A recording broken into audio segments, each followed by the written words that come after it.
Good morning. Saying something to think that we went through 15 New England winters. It's just an amazing vehicle. It's been a really good buddy. It's been a good friend. And heck, we just need another excuse for a party. Toyota trucks. How many miles can you put on? From NBC News in Washington, this is Meet the Press with Tim Russert. Our issues this Sunday morning. Yesterday, just 30 minutes before the missiles were due to be launched, Saddam Hussein changed his mind. The weapons inspectors could return to Iraq. Will this latest promise prevent war? Or is he tricking us once again? We'll get the Iraqi view from their ambassador to the UN, Nizar Hamdoun. Then we'll talk with the man in charge of the UN Weapons Inspection Program, Ambassador Richard Butler. Does the United States have the resolve to force Saddam Hussein to keep his word? We'll ask former weapons inspector Scott Ritter, who resigned in August, protesting American weakness. Might the only solution be the elimination of Saddam Hussein? We'll ask Republican Senator Richard Lugar and former Democratic Senator Sam Nunn. And finally, an exclusive interview with the oldest and most famous astronaut, John Glenn. In his first interview since returning from space, John Glenn, right here on Meet the Press. But first, the crisis in Iraq. Let us bring you up to date. Yesterday, just 30 minutes before missiles were to be launched, Saddam Hussein produced a letter saying the United Nations inspectors would be allowed back in. 2 more letters were sent by the Iraqis pleading that the bombs not be sent. The Security Council met until late last night. They have agreed to go back in at 3:30 this afternoon to make a determination as to what should be done. Sandy Berger, the president's national security advisor, spent the night at the White House, actually sleeping on his couch. He will be meeting with the president again at noon in the Oval Office. Secretary of State Madeleine Albright has returned from Malaysia. She'll be participating in meetings throughout the day. The United States must make a determination as to whether or not they can trust Saddam Hussein's latest promise. Early this morning, I spoke with Saddam Hussein's man at the United Nations, Nizar Hamdoun. Mr. Ambassador, do you believe this crisis will be resolved peacefully later this afternoon? Well, it's difficult to talk about belief in this context, but I can talk about my hope. My hope is that this crisis will be resolved peacefully, and I think it's very important, not only for Iraq, but probably for the rest of the region over there, that this crisis be solved peacefully, and that it could lead to some path that will help out in the process of both implementing United Nations resolutions and also removing the sanctions of the Iraqi people. You will allow complete access for the United Nations inspectors?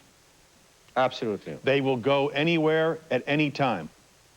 Under the relevant UN resolutions, under the memorandum of understanding that was signed back in February, yes, obviously, we'll be allowing all of that. And how long can they stay in Iraq? For weeks, months, years, if they find it necessary to stay that long to do their job? They can stay anytime they want, but obviously, I mean, this whole process would not be going endlessly. But if the inspectors want to have surprise inspections, even at the so-called presidential palaces or any facility in Iraq, that will be allowed? Surprise inspections are allowed in Iraq, except for the presidential sites. We have had an agreement back in February which has laid down modalities that was accepted by the Secretary General and were accepted also by the Security Council with all its members, and we will go along those terms under the memorandum of February. As you know, the reason that these inspections occur was the ceasefire or surrender Iraq signed after the Persian Gulf War. And let me just read you exactly what it says. Iraq shall unconditionally accept the destruction, removal, or rendering harmless all chemical and biological weapons, all stocks of agents and all related subsystems and components, and all research, development, support, and manufacturing facilities. Will Iraq completely stop and surrender their chemical and biological warfare program? Well, this is exactly what Iraq has been doing. And there has been some disputes about the level and the ratio of implementation. And we are prepared under the comprehensive review to address the issue and to try to convince the Council that we have done the basic requirements under that resolution. But you will suspend your entire program, no exception whatsoever. All biological, chemical, nuclear weapons will be eliminated completely. Yes, we have agreed to that, and we are in the process of doing this.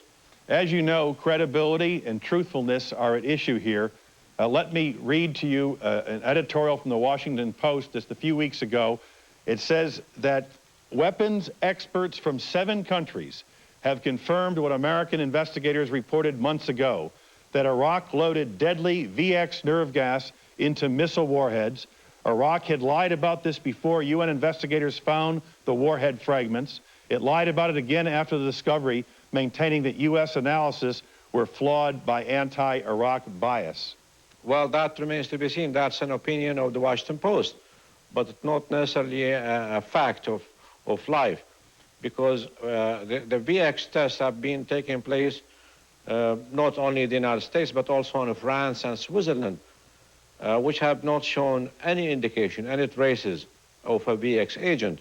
Iraq has disputed the American test in the beginning, and we have requested an arbitration by other laboratories which has taken another samples from the same spot. Those samples have come up with a negative outcome. These are 21 scientists from 7 different countries. Do you deny that Iraq ever used VX nerve gas? We still deny that we have produced any stable form of VX that could be weaponized. Why did you kick out the inspectors to begin with? Well, we had problems in getting some kind of an understanding that this process cannot go endlessly, and Iraq was frustrated, and we tried to bring the attention of the international community and of the Security Council, and I think we succeeded in getting good hearing, not only in our region, but also in the world at large. And now we are at a point that we have decided, based on the appeals of the Secretary General and of the Russian Federation President, that we will give it a try to find a better way, a more constructive way of dealing with the Security Council and with ANSCOM and the IAEA. But when the headlines read, Iraq capitulates, Saddam caves in, you wouldn't disagree with that? Yes, I do disagree with this. Well, the inspectors are going back in and allowed complete and total access. That's a totally different position than Saddam took just 2 weeks ago. We have decided to give it a chance because peace, stability, preventing war, I think is a noble goal that everyone will have to try to reach out to. What will happen at 3 o'clock today before the UN Security Council? Well, we'll see. I mean, according to last night, yesterday's meeting, the different delegations, the majority of them, I will say, have accepted Iraq's letter that was addressed to the Secretary General. But obviously still there is a minority, including the United States, that still believe in the opposite. Do you believe the United States will ever go along with the lifting of economic sanctions against Iraq as long as Saddam Hussein stays in power? Well, I think that the U.S., just like any other member state in the Security Council, it will have to honor international law. It have to honor the Security Council resolutions. Mr. Ambassador, we thank you for joining us on Meet the Press. Thank you. And here with us now, the man in charge of the United Nations Weapons Inspection Program, Ambassador Richard Butler. Good morning, Mr. Ambassador. Good morning, Tim. You just heard Nizar Hamdoun. Indeed, I did. Remarkable. And he says if the inspectors are allowed to go back into Iraq, he will give them full and complete access, go anywhere, anytime. Based on your experience, do you believe him? Tim, the Security Council will meet again this afternoon at 3:30 to consider all of those issues. And I'm going to leave it to them to form their judgment. We've lodged with the Council over the years reports on substance, that is with respect to weapons, and our access problems. And the Council knows what the facts are. Let me just say, I found quite remarkable in Ambassador Hamdoun's interview the passivity with which he referred to the crisis. He talked as if it was something that fell off a tree out there somewhere, and Iraq wants to fix that crisis. Tim, Iraq has caused this crisis, and that's where it starts. It starts with them. If they will come back into cooperation, fine, but that's the terms and conditions of that for the Security Council to judge. How long would it take you to get your inspectors back into Iraq?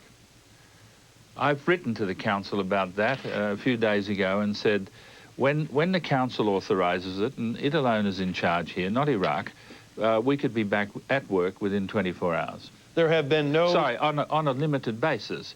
Obviously, we would need to build up our teams further, especially if we really did get the sort of access that Ambassador Hamdoun was talking about. But we could be up and running again in 24 hours. Because of Iraqi lack of cooperation, there have been no real inspections in Iraq since July.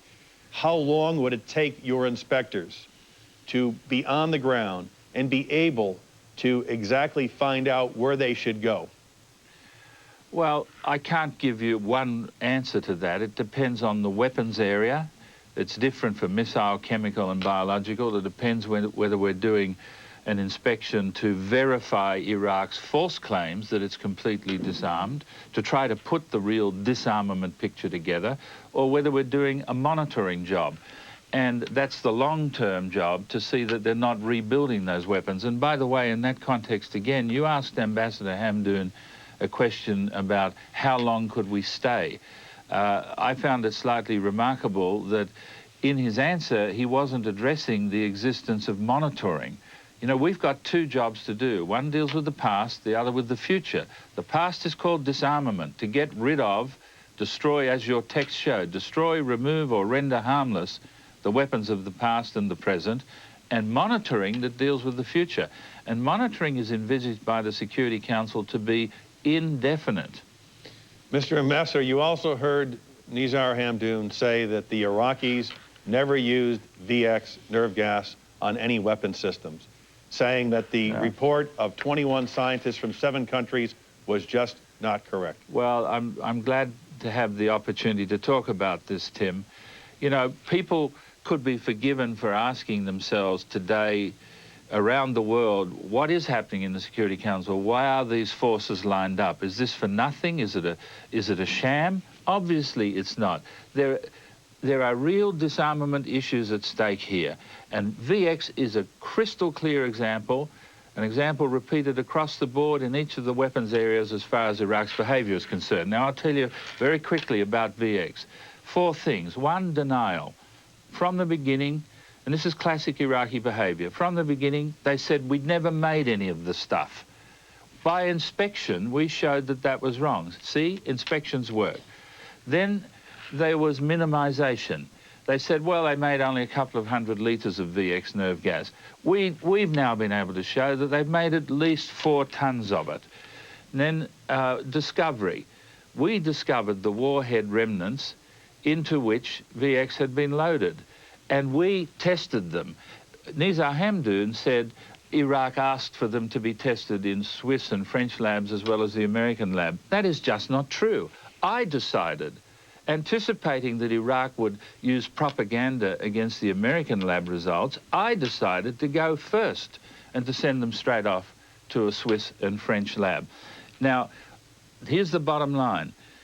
The international experts who looked at the lab results from all of the 3 labs said that they were all valid. And that means that the results found in the US lab that showed Iraq lied, that it did make VX, it did stabilize it, it did put it in warheads. Those results are valid. And no amount of propaganda will blow that away. International experts unanimously came to that conclusion. Mr. Hamdoun also said that Iraq has agreed to give up its entire program of developing biological, chemical, and nuclear weapons. Do you believe that Iraq, in fact, has abandoned such a program? It's not a question of what I believe, Tim. The organization I lead is essentially a bunch of scientists. They work objectively, they seek to identify the truth. In policy terms, what I have to do is tell the Security Council that Iraq has taken all of the actions required of it. That's a quote from the legislation, okay? And those actions are specified in the text that you put up on your screen in each of the weapons areas. My position today, and I reported this a month ago to the Security Council, is that I cannot say that Iraq has abandoned those things. We're looking for extant weapons. There are 500 mustard gas shells, for example. You might say, well, what's 500? When we destroyed tens of thousands. We know they exist. Iraq told us that they would be impure, they would have degraded. We took some tests and we found that the substance inside those shells was 97% pure. Those 500 that we're looking for are a key to other unresolved numbers of chemical weapons. If we can get that verified, we might be able to say to the Council, well, they don't have any more of that class of weapons. My job is to tell the Council that it's over. And we can only do that when Iraq gives us all of the materials and evidence that we need. In the meantime, it's not a question of presuming guilt. In the meantime, Iraq does have, intellectually and materially, the capability of making weapons of mass destruction, and that's why we monitor, to see that they don't do so. If Iraq finally said, come in, go anywhere, anytime, you can look at anything you want, how long would it take for you to finally establish they were in fact clean of such a program? Again, Tim, it differs in each weapons area. I've given them what is basically a list of what remains in missile and chemical. It's not a large number of things, but they are important things. And you should bear in mind that, like the mustard shells I mentioned, one quantum of weapons can point to other weapons or discrepancies in Iraq's declarations. But in the missile and chemical area, with absolutely full access, we'd be talking months, 2, 3, 4 months. I mean, I can't be more precise because it's such a theoretical question, but it's in that area. In the biological weapons area, I will not answer the question. I will not answer it because Iraq's basic declaration on biology is simply not true. And again, 4 times in the last 18 months, groups of international experts have looked at Iraq's overall declaration on its whole biological program and basically said it is not worth the paper it's written on. So I couldn't tell you how long it would take us to get to the bottom of the biology program, even with complete access. Ambassador Richard Butler, we thank you for joining us this morning on Meet the Press. Thank you. Coming next, former UN weapons inspector Scott Ritter. He quit to protest what he says is American weakness in dealing with Saddam Hussein. Then, Republican Senator Richard Lugar, former Democratic Senator Sam Nunn. Should we eliminate Saddam Hussein once and for all? And finally, an exclusive interview with John Glenn, back from space and back on Meet the Press. Meet the Press is sponsored by the Archer Daniels Midland Company, ADM, supermarket to the world, and Lexus, where even the pursuit is exhilarating.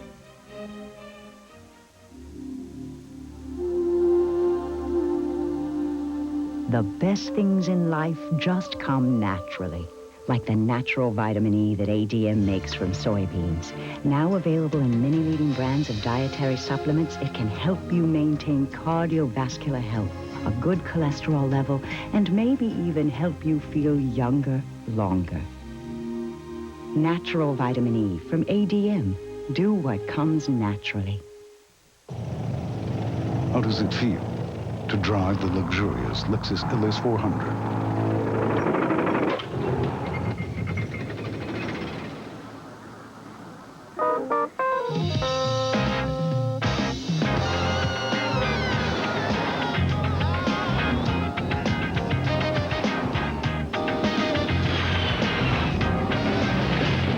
Now you know.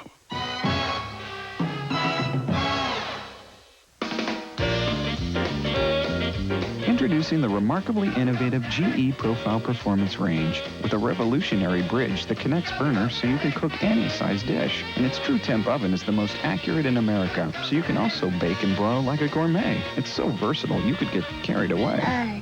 Dad, I usually just have cereal for breakfast. The incredible Profile Performance range, only from GE. I think life is made of promises. You need them when you're little, and you rely on them all your life. Promises are how we tell each other that we care. They don't really have a beginning or an end. They're forever. For more than 145 years, people across America have relied on Mass Mutual for life insurance and financial security. Mass Mutual, the blue chip company.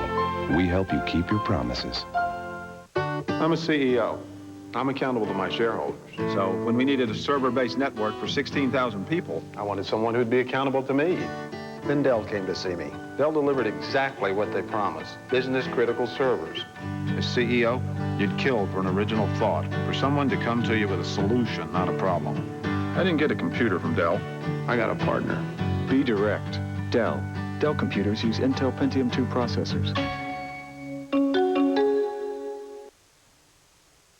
We're back on Meet the Press. Scott Ritter, welcome. Thank you. You are now serving as an NBC analyst, and as I mentioned earlier, in August resigned your position as UN weapons inspector. You have heard Ambassador Nizar Hamdoun of Iraq. You have heard the Iraqis sending 3 different letters saying, please don't bomb. The inspectors can come back in. We will cooperate fully and completely. Do you believe the Iraqis? Absolutely not. One thing that everybody should understand is that the Iraqis have made it clear in their addendum that they are against the kind of inspections that are required to effectively disarm Iraq. That is the kind of inspections led by Richard Butler and carried out by the team that Richard Butler has organized and equipped to do the job. They want to get rid of Richard Butler. They want to get rid of this team. They wouldn't want to reconstitute UNSCOM on their terms so that inspections can be done on their terms. What can the United States do now, however? The Iraqis have gone to the United Nations saying, we accede to your demands. We will allow inspections to occur. How can the United States go forward and say, I'm sorry, we don't trust you, we're going to bomb you? Well, I mean, surprise, surprise, it's about inspections after all. The United States this summer showed an amazing lack of resolve in allowing the Special Commission to carry out inspections of discovery, to find the weapons when we knew where the weapons were. And today we're in a situation where we might have inspection teams go back in to look for these weapons. I think it's important that the United States puts a marker on the table, a precondition which states that Iraq must declare the full extent of the programs that Richard Butler talked about, the VX programs, the mustard programs, the ballistic missile programs, the biological weapons programs, because there's no sense in sending inspectors back into Iraq to continue the game of hide and seek, cat and mouse. There must be inspections of verification, then we can do monitor. But what are we verifying? Right now, we don't have the totality of information required to do it, so we'd go back in to get access to facilities that have been evacuated over a 5-month period. We can't go in and inspect empty facilities. We did that last March. We fell into an Iraqi trap then, and if we send inspectors in without establishing the ground rules, the preconditions, we'll fall into the trap one more time. The Iraqis should then come forward and say, we have the following. Based on your experience, what biological, chemical, and nuclear weapons do you believe the Iraqis now possess?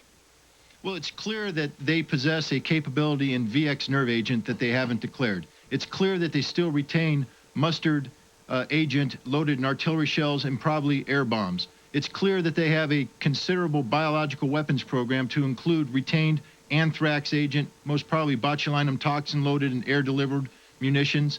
It's clear they have a nuclear weapons design that they have not turned over, and it's absolutely clear that they have not declared their ability to produce ballistic missiles, and they most probably have an operational ballistic missile as we speak today.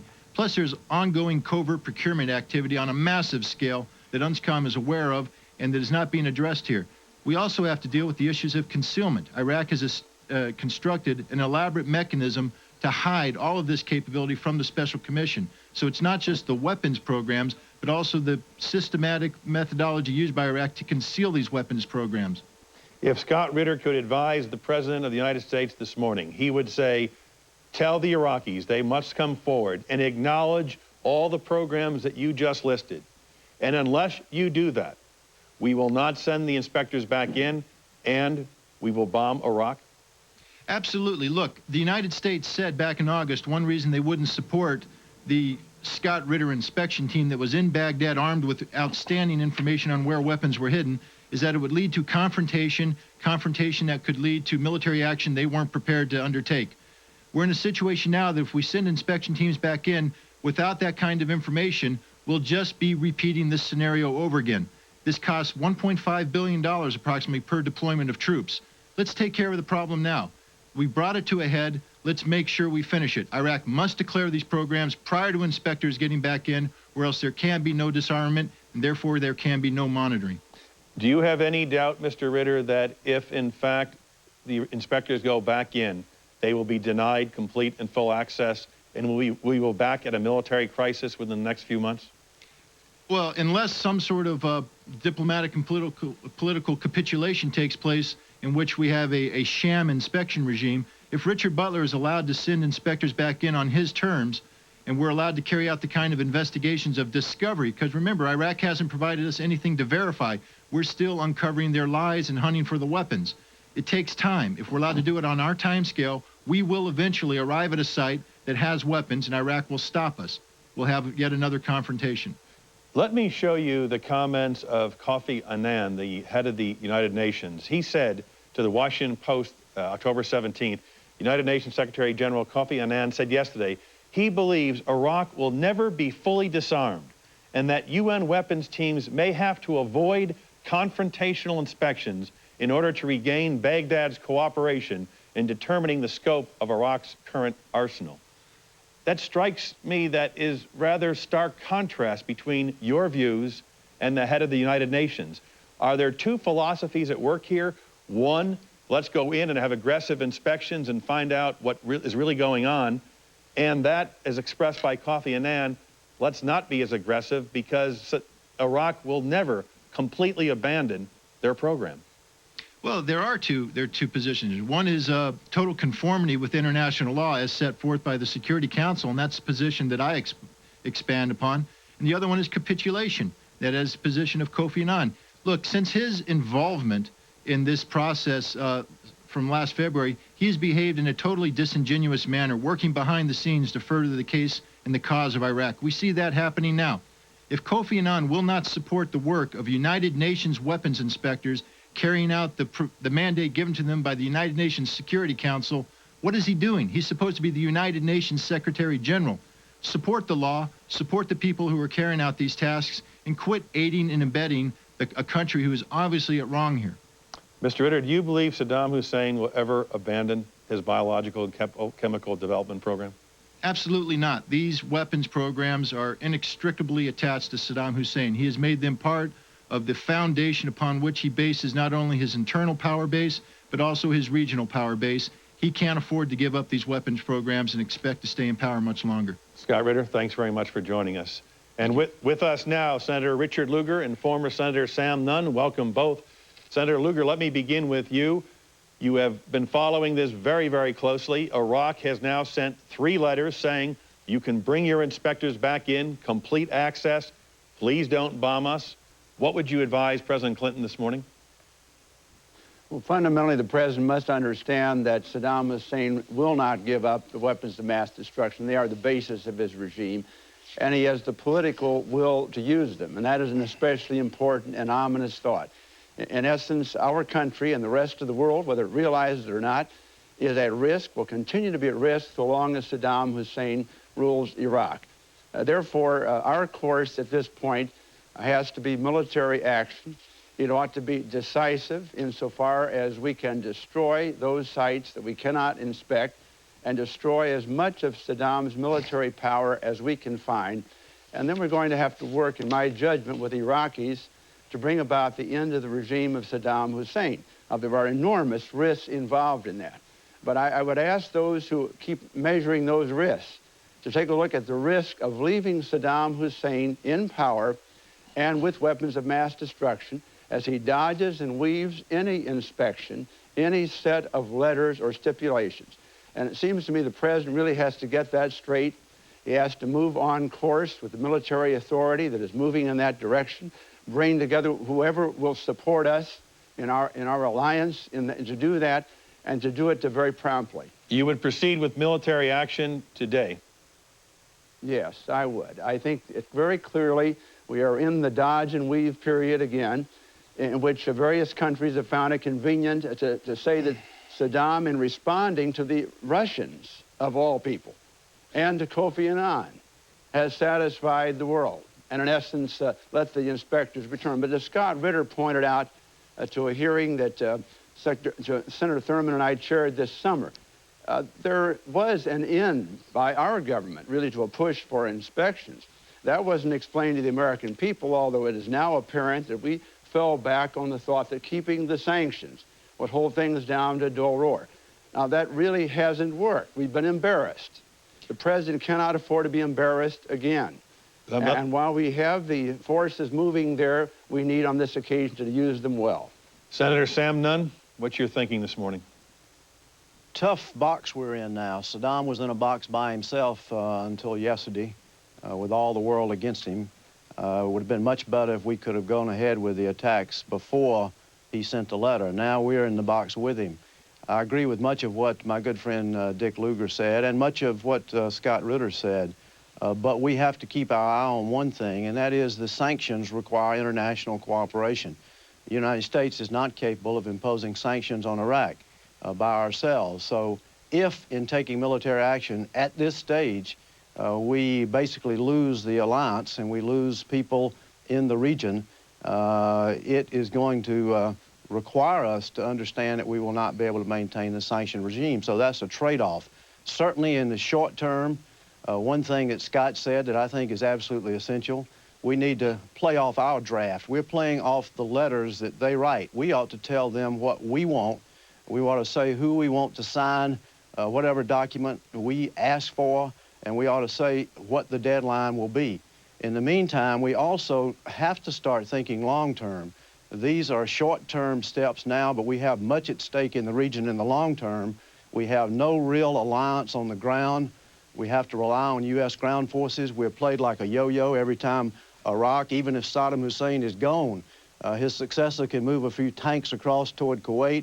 We have no Saudi Arabian Kuwaiti cooperation with military. We have no allies that have real strength on the ground.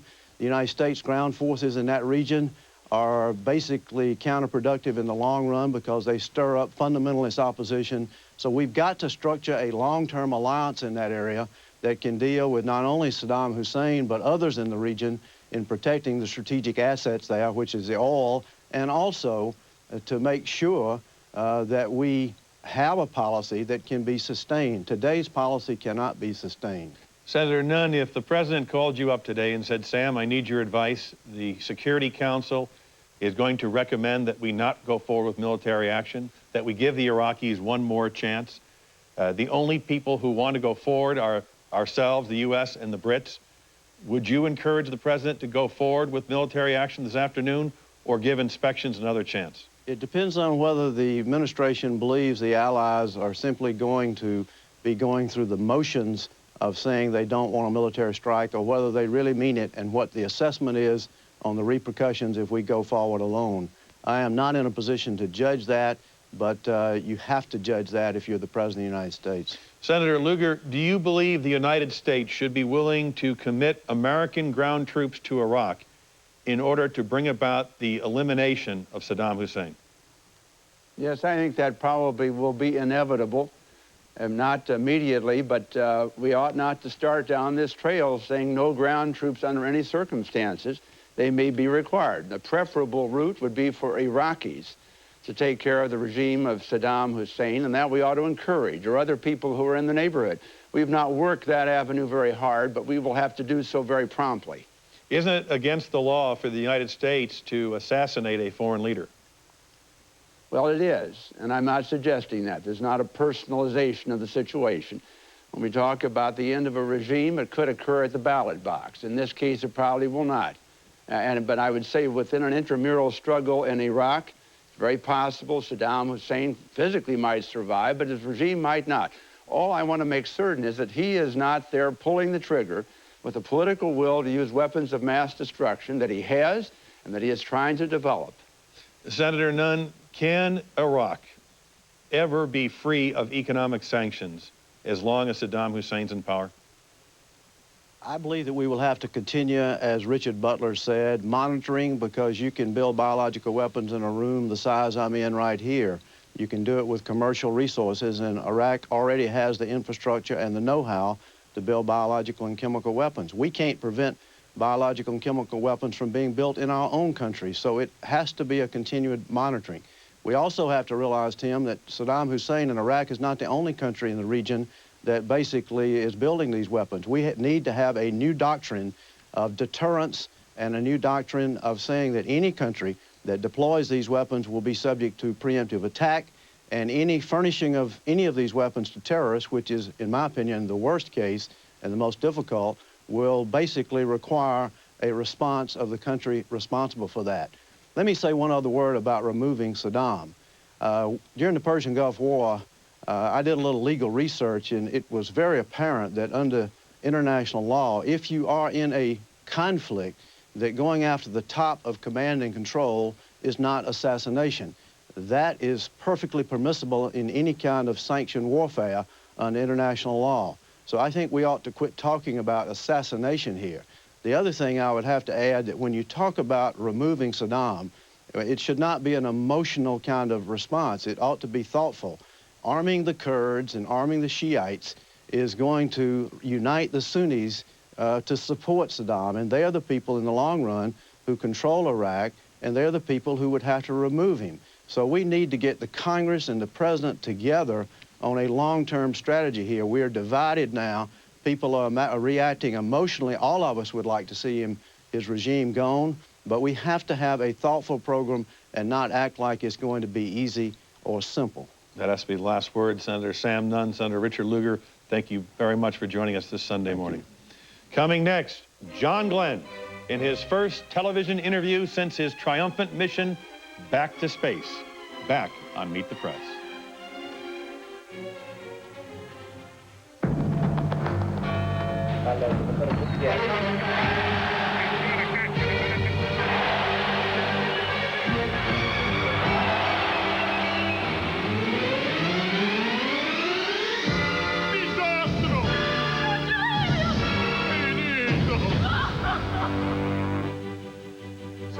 Hello, Rome. This is Bob Mullins from GE Insight, Milwaukee. We're monitoring your MRI machine, and we think you might have a problem. Doctors depend on the GE MRI to make critical decisions. That's why GE monitors 13,000 medical machines from around the world 24 hours a day. So advanced GE medical technology is always ready. È tutto a posto.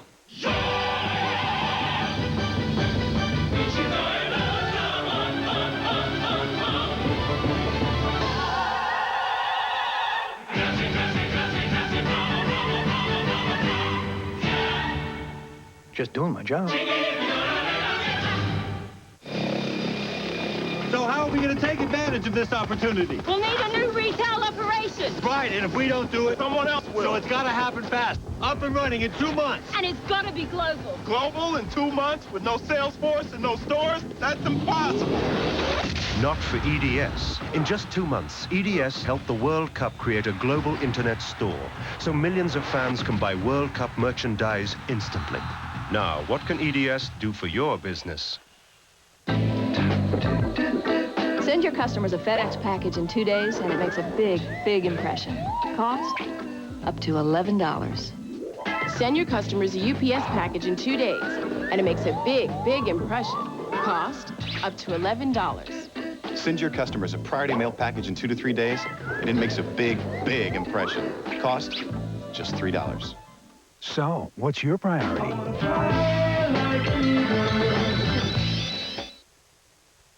Senator, astronaut, American hero John Glenn back on Earth after this brief station break.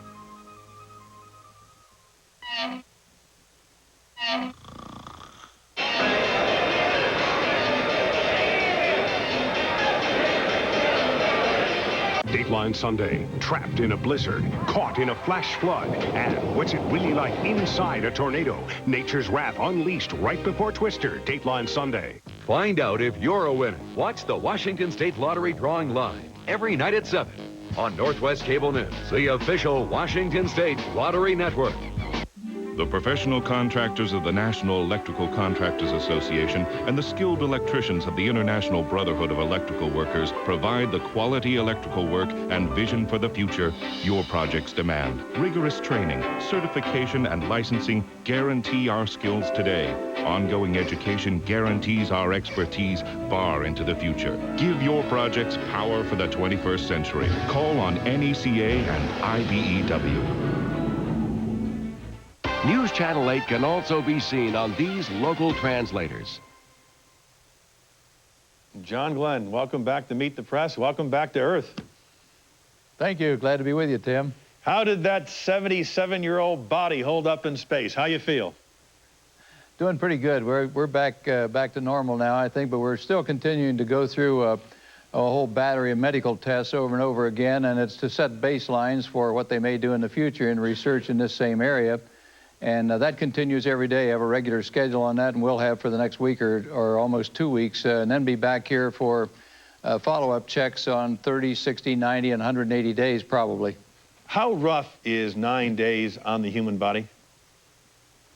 Well, it's so different because, you know, you have things like that you don't think of here on Earth at all, like a fluid shift, for instance. Your body senses that your body is a wonderfully adaptive mechanism. And here on Earth, you know, you don't have things like basic fluid shifts like you do in space. You get up there, the body senses it no longer needs the same amount of fluid that it once had, but the body shifts its fluid up toward the head and the brain. And so you wind up with all sorts of changes in a fat face, a moon face, and everyone feels like their head is swelled up a little bit up there. And then you readapt when you come back to Earth off of that. And of course, your sleep patterns are changed and things like that. And of course, the things we're looking into are things like that. The body's balance system, coordination system, immune system changes, muscle breakdown is a different way up there than it is here on Earth for most people. The sleep patterns change. All of these are things that we were looking into that have the potential, I believe, of not only benefiting future astronauts that have those same problems on a short-term basis when they're up there, but also the elderly right here on Earth that have those same problems, and we hope we can eventually take away some of these frailties of old age. That's the ultimate purpose. Are you back to 100%? Any side effects? No, it takes several days to get over this and get all your balance and everything back, and I'm back to normal now, I feel, and the tests have shown that, although we'll continue the test to set a baseline that will continue what we did pre-flight, and some of the things we're able to monitor in flight, like a Holter monitor, a EKG monitor that measures all your heartbeats and everything and records those. Did that a day in flight. We had 4 nights while I was up there that Shaki Mukai from Japan and I both were in the sleep experiment where we had a head net and EKG leads on, and actually 21 different body parameters being measured at one time.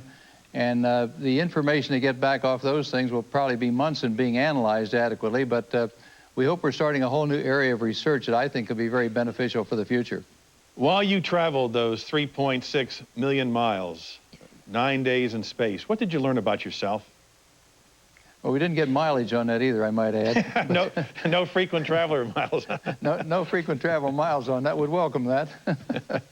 Well, I think you learn a lot. You get up, you know, and looking out at the horizon up there and seeing the blackness of space out there and seeing the curvature of the Earth's surface. And I know we didn't get quite the same view as the astronauts did that went to the moon, Neil Armstrong and Buzz and the other people who went to the moon and back, where they saw the Earth as the big blue marble, as they described it. But looking out from the level that we were at, which is about almost 350 statute miles high, which is a very high orbit for the usual manned space effort, it's just so beautiful up there. You can't help but look out, and you get teary-eyed almost just looking out and appreciating the beauty of where we live here. And you can't help but wonder when you fly over places like the Mideast that we have so many man-made problems in that area that have gone on for centuries, why we can't get together on this beautiful home that we call Earth and really solve some of these problems here. You were talking about some of them this morning here with Sam and Dick Lugar, and we got some very serious decisions to be made here very shortly. Did you ever think of God?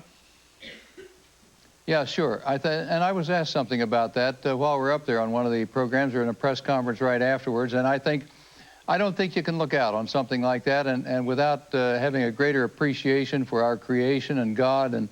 And I'm a religious person. I've been a Christian all my life and grew up in a Presbyterian home. In fact, I'm a member of the Presbyterian Church right next to your studio right there, National Presbyterian.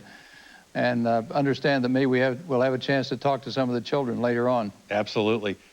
Senator, many former astronauts said, well, John Glenn, he deserves have another ride in space, but I'm not sure what we're going to gain from this. Based on your experience, do you believe that you'll be able to contribute significantly to the scientific studies of the elderly? Yes, I do. And I think the people who doubted that and thought that this was just some sort of favor to me are not people who have really looked into the type experimenting we were doing and what we were doing pre-flight and the monitoring that was done in flight and what I'm doing also post-flight here.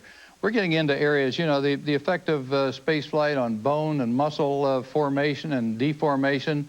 These studies lead into osteoporosis studies. And we had some not only studies on me, but we had an osteo research project up there, one of the 83 separate science research projects we had on board.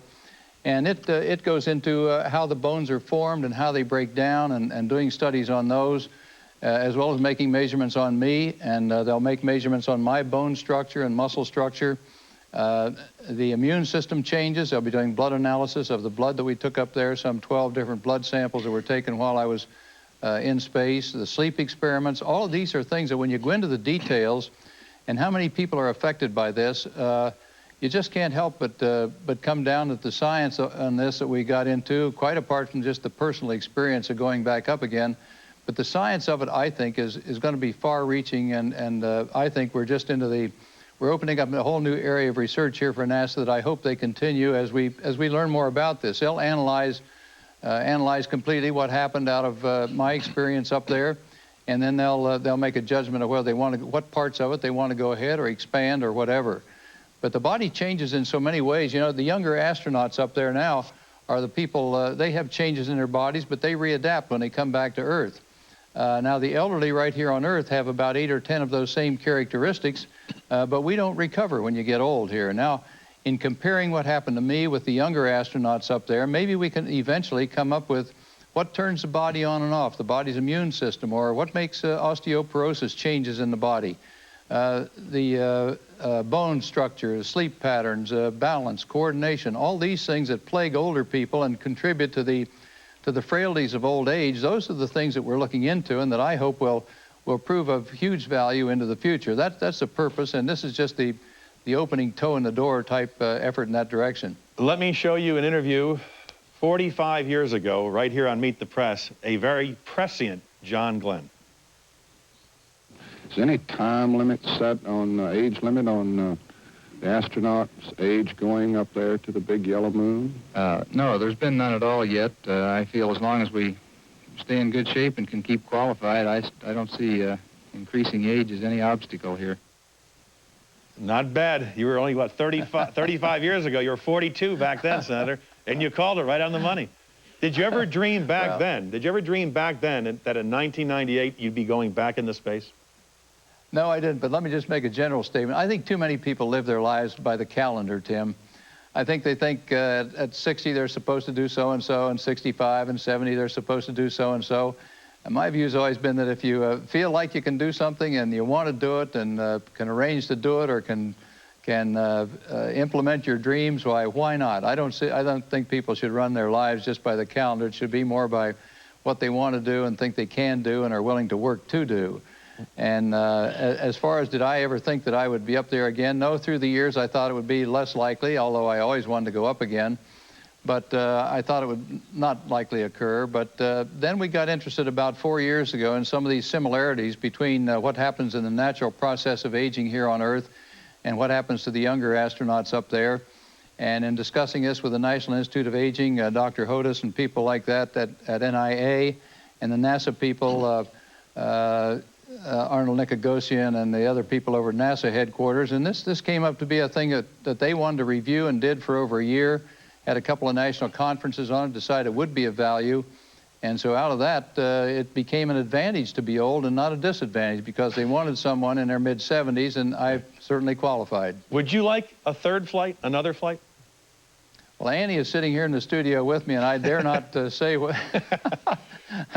You're liable to see mayhem. Your wife of 56. Your wife of 56 years. But would you like to go back up again? Oh, would I like to? Yes, but I think it's unlikely that I will. And Annie has just laid down the law that ain't going to happen anymore. And, you know, she's lived most of her life by what I wanted to do, and I think it's time I sort of probably acceded to her wishes here. Senator, we have to take a quick break. We'll be right back with some school children from National Presbyterian School who won a contest, and they're going to be here to join you and ask you a question right after this. Meet the Press is sponsored by Charles Schwab, providing people, technology, and support to help you gain financial control. I had questions about investing, and nobody would answer my questions.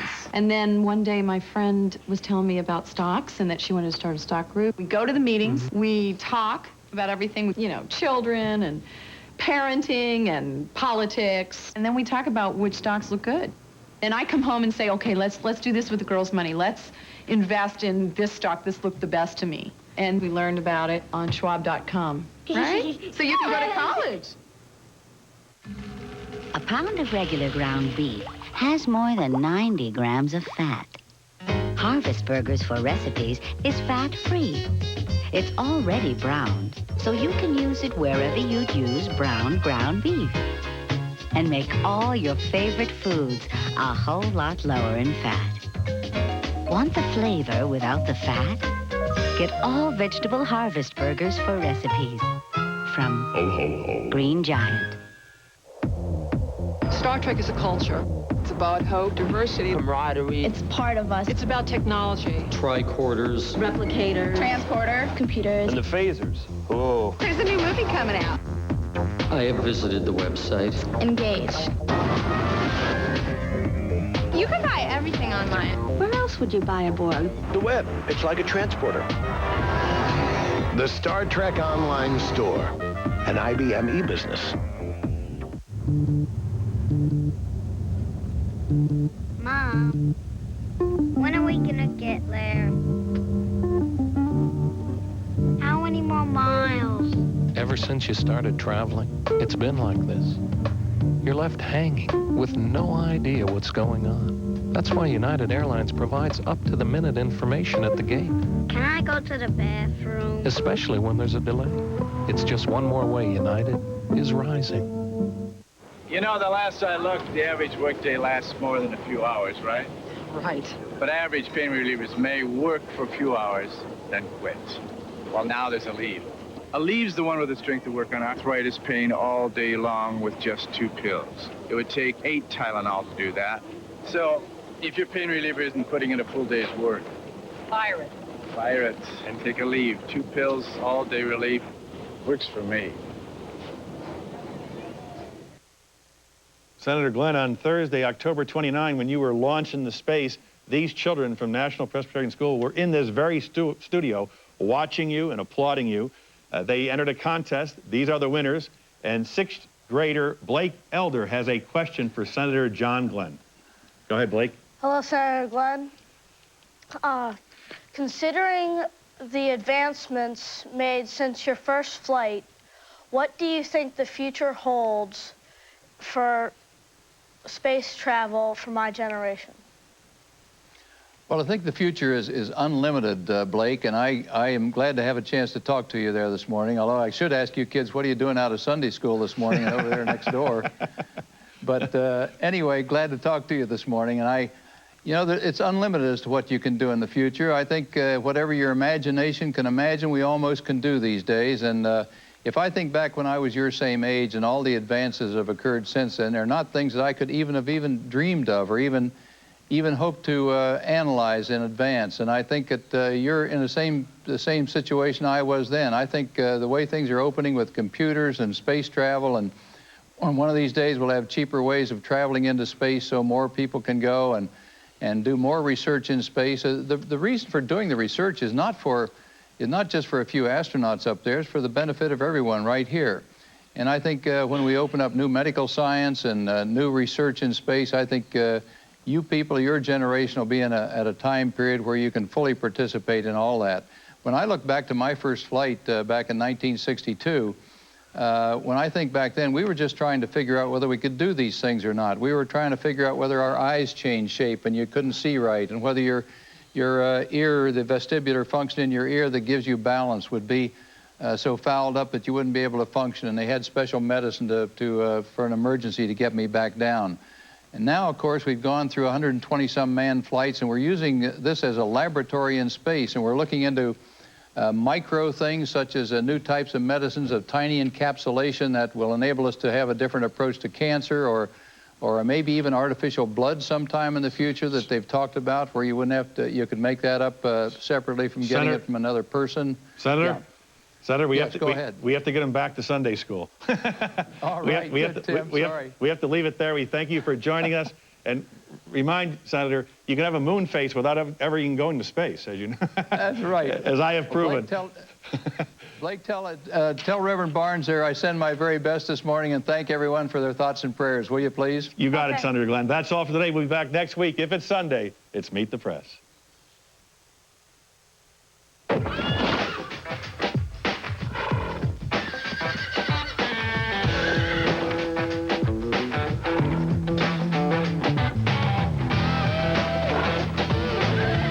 Color of determination.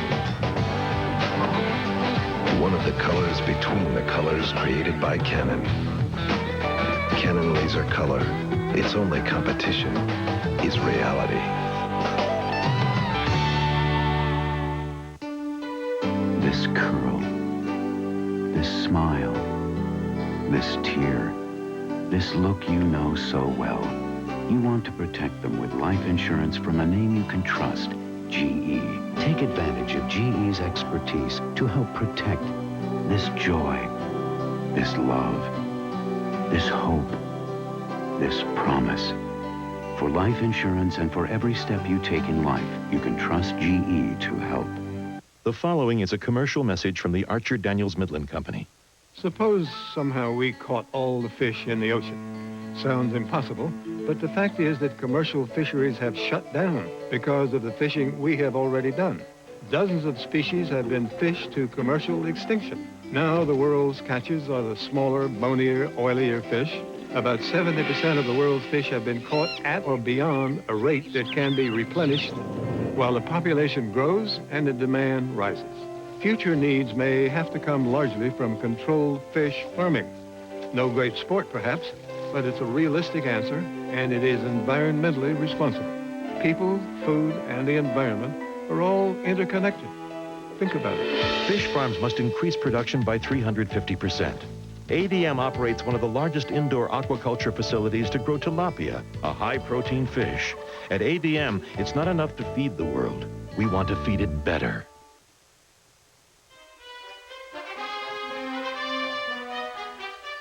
Meet the Press has been sponsored by GE. Online at www.ge.com. GE, we bring good things to life. And ADM, supermarket to the world.